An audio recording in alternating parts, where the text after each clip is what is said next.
Það eru liðin vel yfir 60 ár síðan ég byrjaði að fræða fólk þetta efni sem ég deili með ykkur í dag.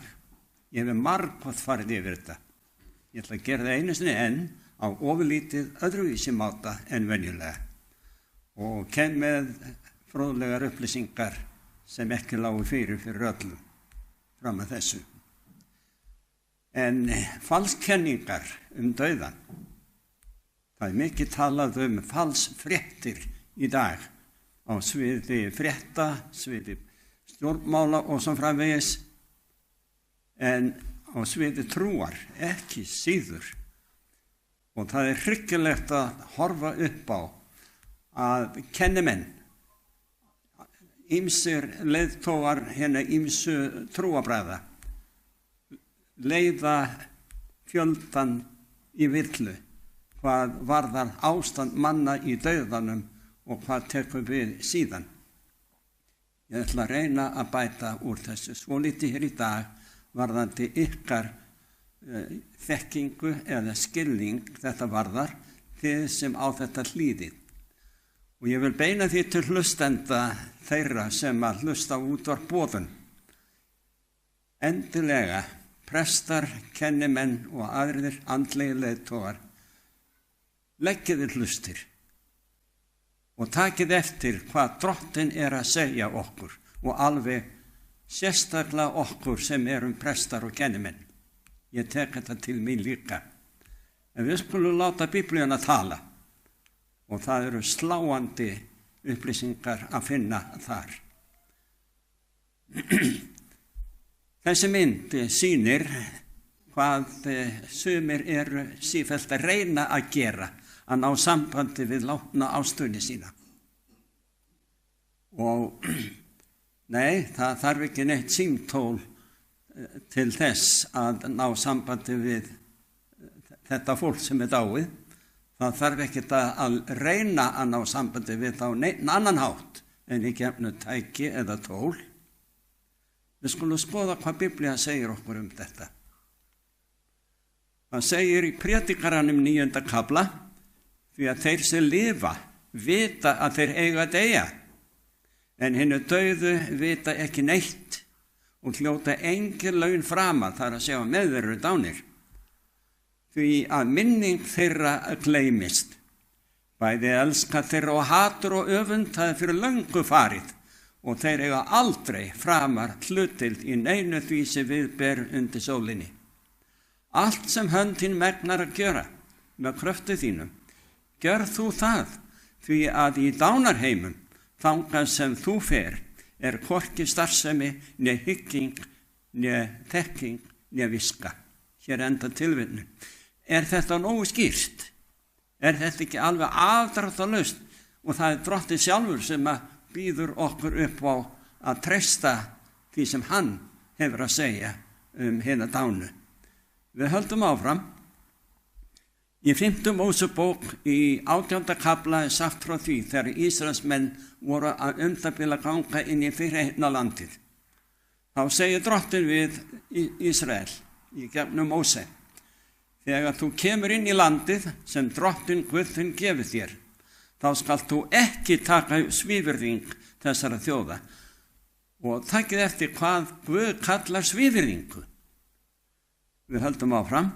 Eigi skal nokkur finnast hjá þér, sá látið son sinn eða dóttur ganga gegnum eldin, eða sá farið með galdur eða spár eða fjölkingi eða töframaður, eða gjörningamaður, eða særingamaður, eða spásagnamaður, eða sá leiti frétta af framliðinu. Sjáu þið?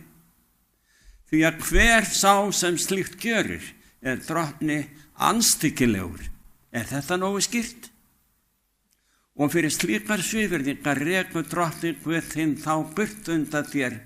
Þú skalt vera grandvar gagnvart Drottni Guði þínum. Og ég vildi svo gjarnan ná athygli manna varðandi þetta efni ástand hinna dánu. Því að það svo mikið nauðsyn á að leiðrétta falskenningar varðandi þetta efni. Það allt morandi í fölsum fréttum eða svo kölluðum fréttum. En við höldum áfram. Jesús sjálfur segir í 14. kafla Jóhannesar Guðspjalls: hjarta eða skelfist ekki. Trúið á Guð og trúið á mig. Í húsi föður míns eru margar vistarverur. Væri ekki svo, hef ég þá sagt þér að ég færi burt að búa yfir stað. Og þegar ég farið burt og hef búið yfir stað, kem ég aftur og tekuðu til mín, svo að þér séuð einnig það sem ég er. Hvað segir þessi yfirlýsing okkur? Hann segir að það fara burt og búa okkur stað. En þegar ég er búin að búa ykkur stað, þá ætlum ég að koma aftur og taka ykkur til mín. Og þegar við lesum meira hér á eftir, þá kemur í ljós að þá allan að sækja bæði hinna dánu og hinna lifandi. Og þetta hefur enn ekki gerst. En það segir hann að þegar ég er búin að búa yfir stað, og hann er ekki búin að klára það allt sem hann virðist vera, því að hann er enn ekki kominn. Förum yfir í 1. kapitölinn í Opinberunarbókinni. Þar segir: sjá, hann kemur í skýjunum, og hvert auga mun sjá hann. Jafnvel þeir sem stungu hann og alla kynkvísli jarðarinnar munu kveina yfir honum. Vissulega, amen. Ég er alfa og omega, segir drottning Guð, hann sem er og var og kemur hinn alvaldi.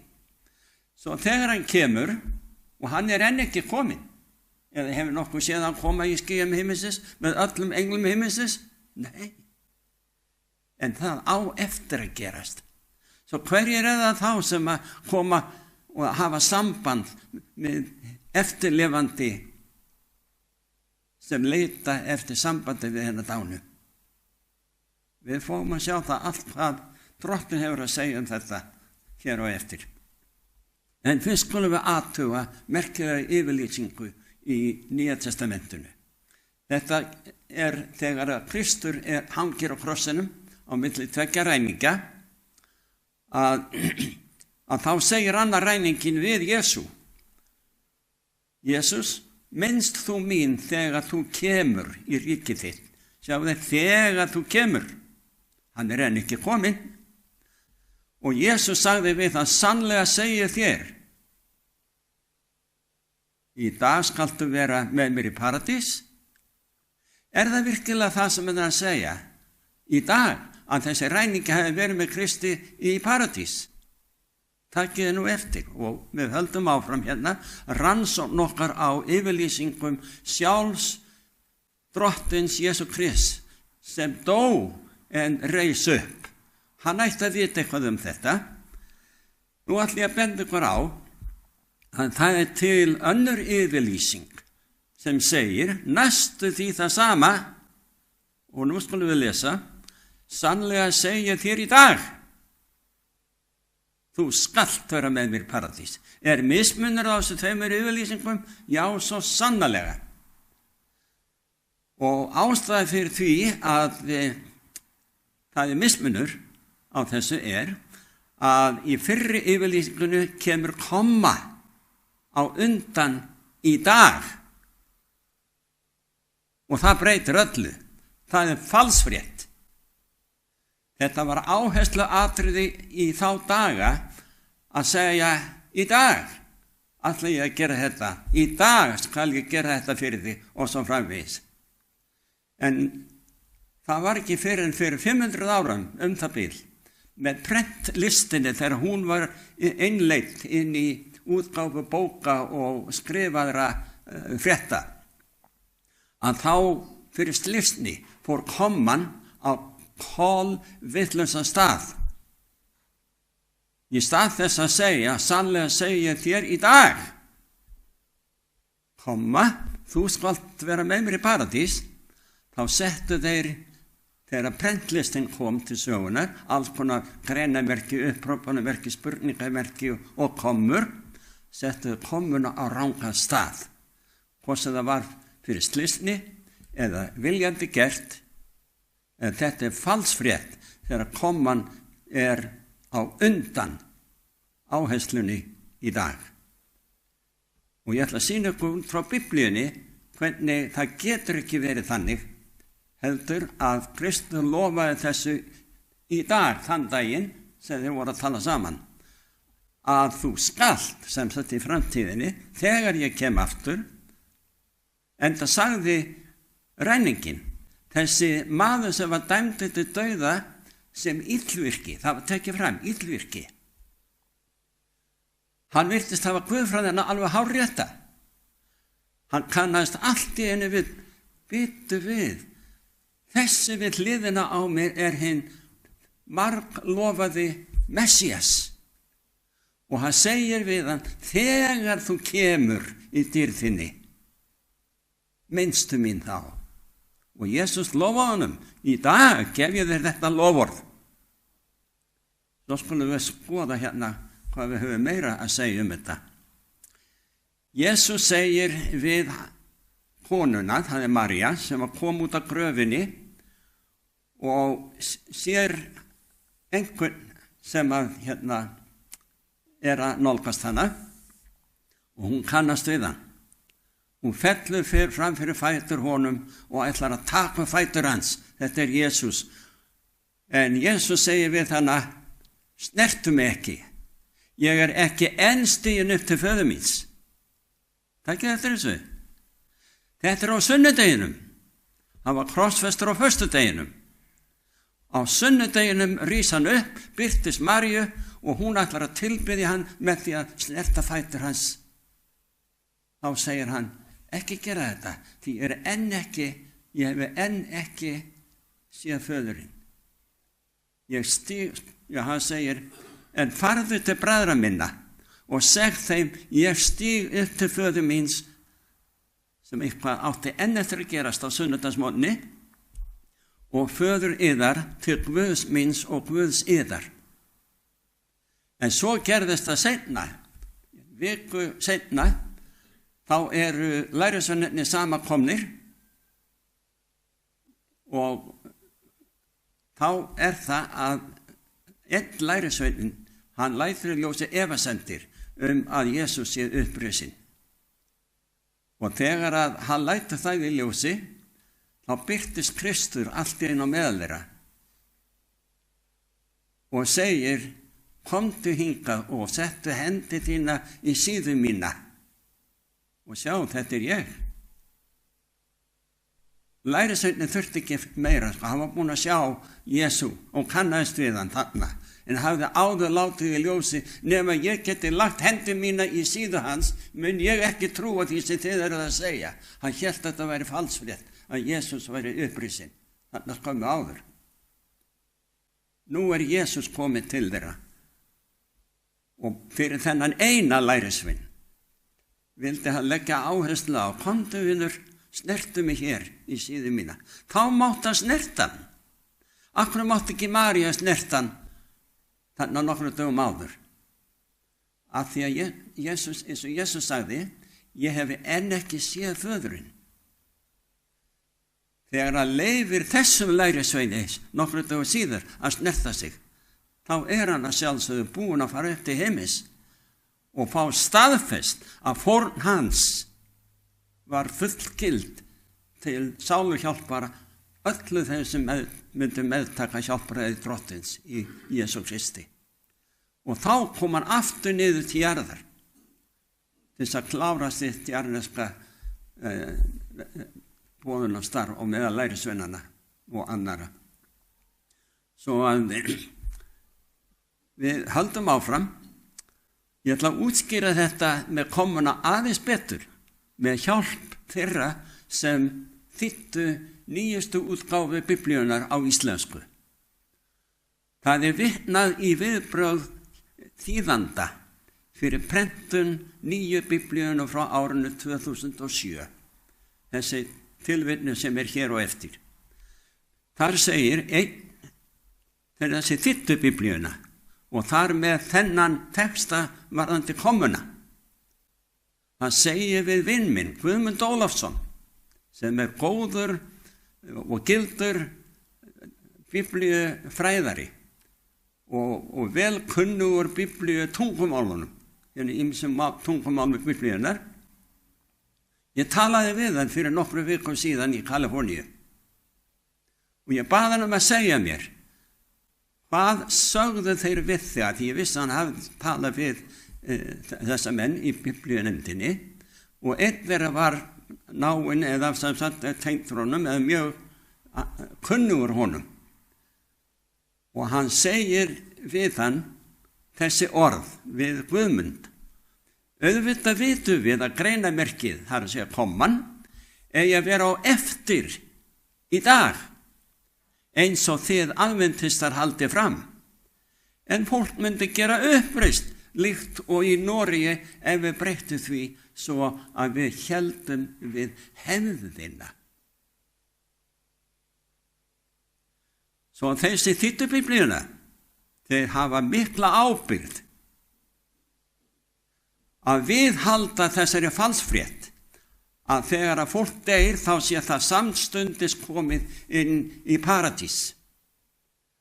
Þegar að enginn af þessum dánu nema þeir sem hafa komið upp í sérstökum upprisum sem Biblían segir frá fyrir fáeina, svona eins og til uppörfunar og hvatningar, til munuð eða allt mannkynnið sem hefur meðtekið hjálpræði Drottins mun rísa upp þegar Kristi kemur aftur, en hann er enn ekki kominn.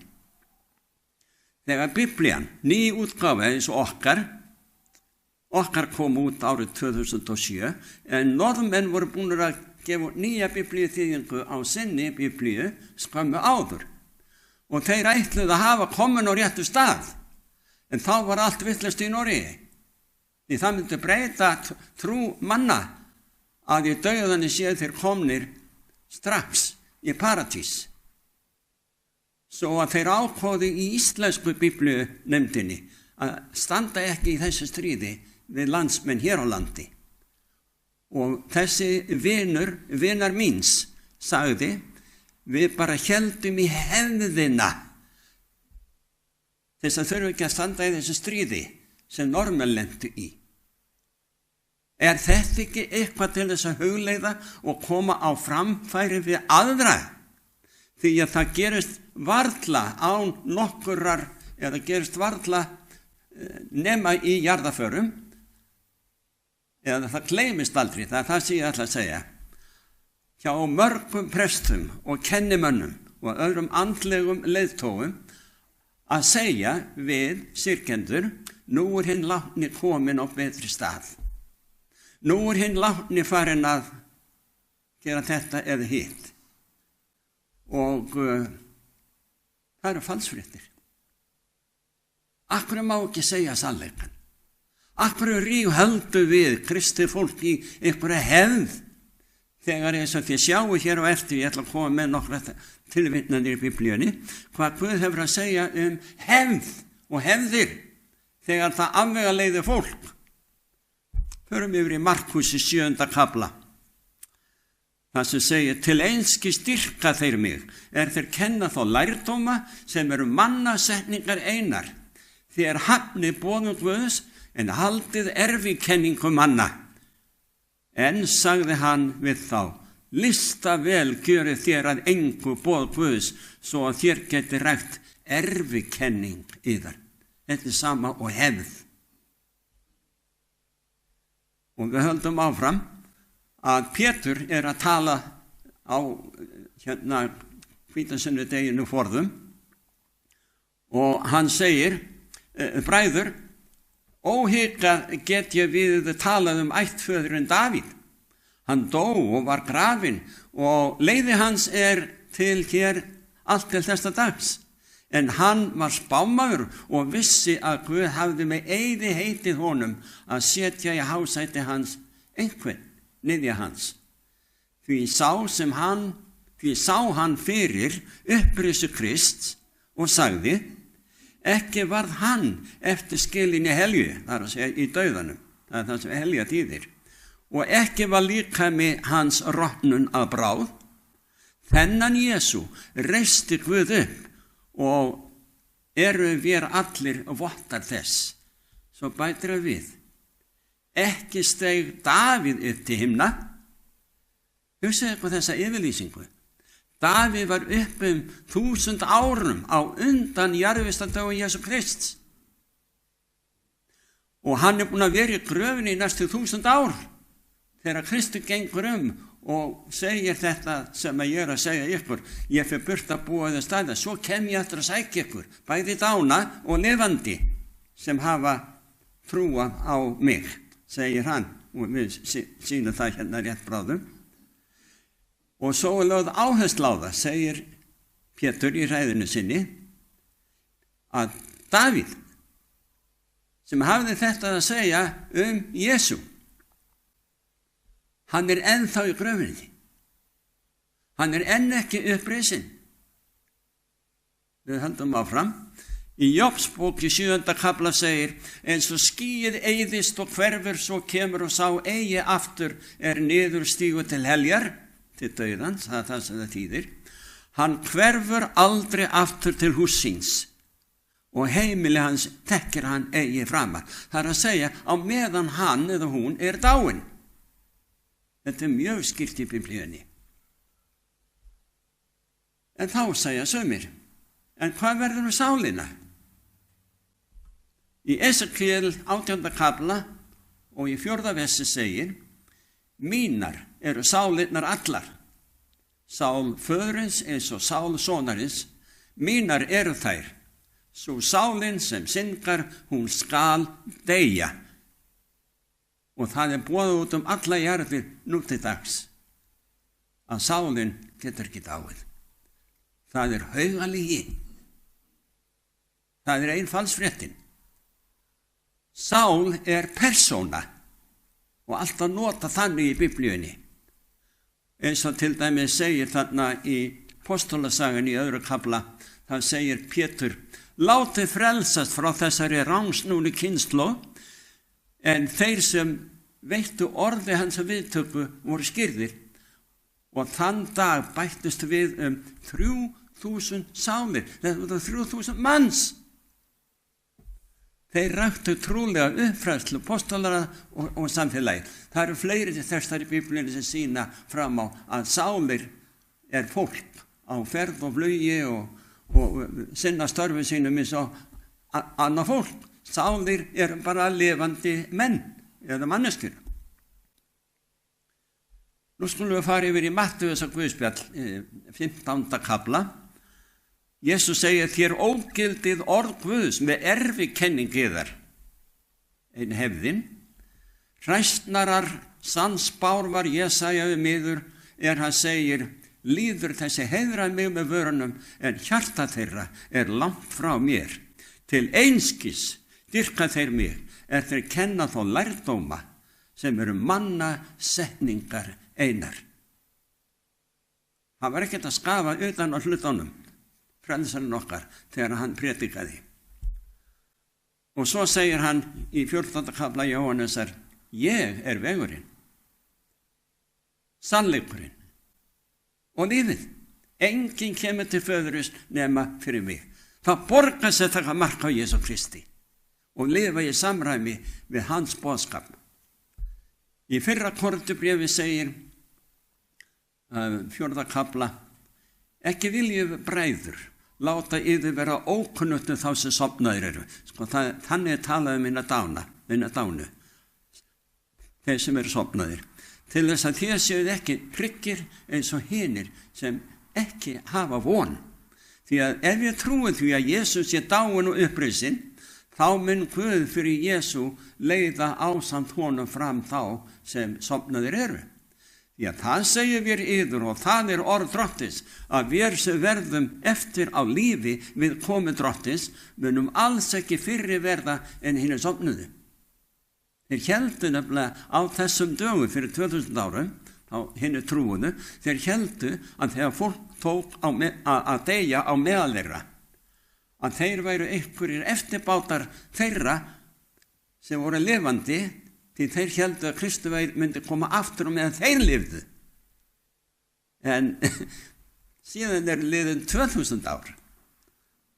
Og hér hefur við yfirlýsing að þetta verður engin mismunur á dánum og lifandi þeirra sem trúa á Jesú Krist.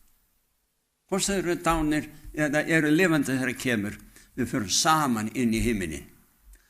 Hann segir í 15. kafla fyrra Korinthubréfs, sjá, ég segi yður leyndardóm, við munum ekki allir sofna, það er að segja deyja, en allir munum vera umbreytast í einni svipan á einu augabragði við hinn síðasta lúður.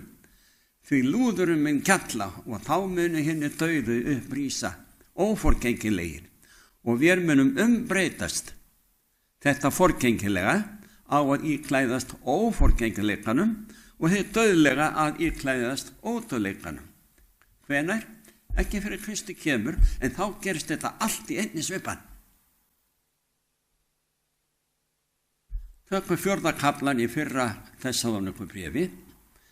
Það segir, því að sjálfur drottinn mun stíga niður af himni með kalli, með höfuð engils raust og með básunu Guðs, og þeir sem dánir í trú á Krist munu fyrstu prísa. Síðan munu við sem eftirlifum verða ásamt þeim hrifni burt í skýjum til fundar við drottinn í loftinu, og síðan munu við vera með drottni alla tíma. Uppörfum því hver annan með þessum orðum. Þetta er sá boðskapur sem ætti að hljóma við hverja einustu jarðarför, en ekki að blekkja syrgjandi ástvinni með einhverju falsfrétt frá löngu liðinni tíð. Og svo segir að lokum í 6. kaflanum í hjá Efesus. Að lokum styrkist nú í drottni og í krafti máttar hans. Klæðist alvæpni Guðs, þar að segja orði Guðs, til þess að þér geti staðist vélabrögð djöfulsins, því að barátta sem við eigum í er ekki við menn af holdi og blóði. Það kemur eftir hverju það eru sem að menn hafa eða miðlar hafa samband við á miðlsfundum. Aðrir en látnir ástunir okkar, því að við eigum í baráttu sem sagt við tignirnar og völdin, við heimsdrottna þessa myrkurs, við andaveru vonskunar í himmingeimnum. Takið því alvæpni Guðs, aftur talað orð Guðs, til þess að þér geti veitt móstöðu á hinum vonda degi og haldið velli, þegar þér hafið sigrað allt. Standið því girti sannleika lendar yðar og klæddir brynju réttlætisins. Hér er þessi boðskapur Guðs til allra manna og kennimanna. Það sem ég hef boðað hér í dag, auk þess sem við ætlum nú að kynna okkur í þeim orðum sem Guð fól spámanninum Efesus að skrifa til okkar í kafla 33. Guð segir, þig mannsson hef ég skipað varmann yfir Ísraels hús. Hann er að tala við leiðtogana, prestana, kennimennina, andlega leiðtoga, til þess að þú varir þá við fyrir mína hönd, þú heyrir orð af munni mínum, þegar ég segi við hinn óguðlega, þú hinn óguðlegi skal deyja, og þú segir ekkert til þess að vara hinn óguðlega við breytni hans, þá skal að vísa hinn óguðlegi deyja fyrir misgjörð sína. En blóðs hans vil ég krefja af þinni hendi. En hafið þú varað hinn óguðlega við breytni hans, og hann skuli láta af henni, en hann lætur samtækja breytni sinni, þá skal hann deyja fyrir misgjörð sína, en þú hefur frelsað líf þitt. Sjáu hversu alvarlegt það er fyrir menn og konur að taka að sér að fræða aðra dauðan, eilífðina, lífið. Að þegar að við gerum rangt í þessu, tala þegar að vísa vitandi menn gera það, að villa fyrir fólki og kenna því að strax í dauðanum er viðkomandi komin í paradís. Það gerist ekki fyrir Kristi kemur að sækja fólki sitt. Og að lokum, og þetta er síðasti textin sem ég deili með ykkur í dag, en það er svo mikið og margt annað í viðbót sem þið geti kynnt ykkur. En það ber alltaf sama brunni. Í 2. Pétursbréfi 3. kafla segir: ekki drottinn seinn á sér með fyrirheitið, þótt sumir álíti það seinlæti. Heldur það langlyndu við yður, það það vill ekki að neinir glatist, heldur að allir komist til yðrunar. Drottinn þolinmóður. Hann vill ekki að neinir glatist. Hann býður og hann frestar og hann býður og frestar einu sinni enn og aftur. En það kemur að því að hann kemur. Og þegar það birtist í skýjum himinsins, þá munu allir þeir sem höfðu lagt trú sína á hann en eru dánir rísa upp. Og þeir sem eru lifandi og hafa ekki dáið þegar hann birtist í skýjum himinsins, þeir ásamt hinu dánu munu umbreytast í einni svipan og fá eilífa líkama til að lifa í að njóta alla eilíf, og þeir fara með Kristi til himins. Þá drottinn kominn til að sækja þá, búin að undirbúa hús eða híbýli fyrir okkur, eins og við lásum í einu fyrsta textani hérna í dag. Svo að drottinn ekkert seinn á sér. Hann gerir allt eftir því sem best fyrir alla og mannkynið í heild. Elsku vinir, tökum mark á því Guð hefur að segja okkur hina dánu. Við höfum ekkert að óttast. Treystum bara því sem hann segir og trúum því sem hann boðar. Og hjálpust að við það að koma sannleika á framfæri við fólk en ekki falsfrétt. Megi Guð hjálpa okkur í því verkefni.